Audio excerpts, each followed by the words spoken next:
क्या आपको पता है, सिर्फ मिनिमम बैलेंस मेंटेन ना करने पर ही पिछले 5 सालों में भारतीयों से 15,000 करोड़ रुपए वसूले जा चुके हैं।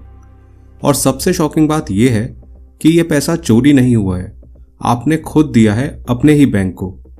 सवाल यह है कि क्या हम बैंकिंग सिस्टम को यूज कर रहे हैं या सिस्टम हमें यूज कर रहा है। आज एक बहुत इंपॉर्टेंट सवाल है, क्या हमारे बैंक सच में सेफ सेविंग प्लेसेस हैं या धीरे धीरे साइलेंट चार्ज का सिस्टम बन चुके हैं। पिछले कुछ सालों में एक शॉकिंग ट्रेंड सामने आया है। भारत में बैंक अकाउंट्स की संख्या तो बहुत तेजी से बढ़ी है, लेकिन सेविंग्स की क्वालिटी कम होती जा रही है। सिर्फ मिनिमम बैलेंस मेंटेन ना करने पर ही पिछले 5 सालों में करीब 15,000 करोड़ रुपए की पेनल्टी बैंकों ने वसूली है। पब्लिक सेक्टर बैंक्स ने फाइनेंशियल ईयर 2020-21 से 24-25 के बीच लगभग 8,600 करोड़ रुपए वसूले हैं और प्राइवेट बैंक्स ने अकेले 2024-25 में ही लगभग 4,800 करोड़ रुपए तक की पेनल्टी वसूली है। भारत में करोड़ों लोग ऐसे हैं जिनकी इनकम इर्रेगुलर है।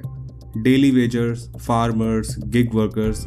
महीने की शुरुआत में अकाउंट्स में पैसा आता है और कुछ ही दिनों में रेंट, ग्रोसरीज, मेडिकल एक्सपेंसेस में खत्म हो जाता है। मिनिमम बैलेंस एक थ्योरेटिकल कॉन्सेप्ट है, लेकिन ग्राउंड रियलिटी में लोगों के लिए लग्जरी बन चुका है। फाइनेंशियल इंक्लूजन के नाम पर लाखों अकाउंट्स खोले गए, लेकिन फाइनेंशियल कैपेसिटी नहीं बढ़ी। रिजल्ट, अकाउंट्स तो हैं लेकिन सेविंग्स नहीं है। और आयरनी देखिए, बहुत से लोग मिनिमम बैलेंस रूल को समझते ही नहीं है।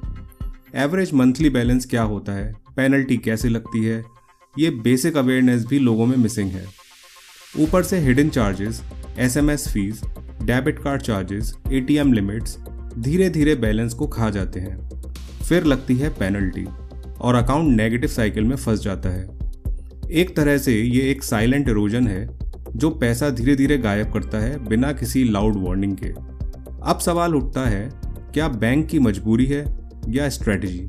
बैंक्स कहते हैं कि अकाउंट मेंटेन करने में उनका खर्चा होता है, staff, branches, IT system, security वगैरह वगैरह। लेकिन सच ये भी है कि मिनिमम बैलेंस एक डिस्गाइज मेंबरशिप फी जैसा है। वेल्दी कस्टमर्स को प्रीमियम सर्विसेज फ्री मिलती हैं और लो बैलेंस यूजर्स इनडायरेक्टली सिस्टम को फंड करते हैं। अब सेविंग ट्रेंड्स की बात करें तो क्या लोग कम बचत कर रहे हैं? ओवरऑल डिपॉजिट अभी भी बढ़ रहे हैं, लेकिन सेविंग अकाउंट्स का शेयर घट रहा है।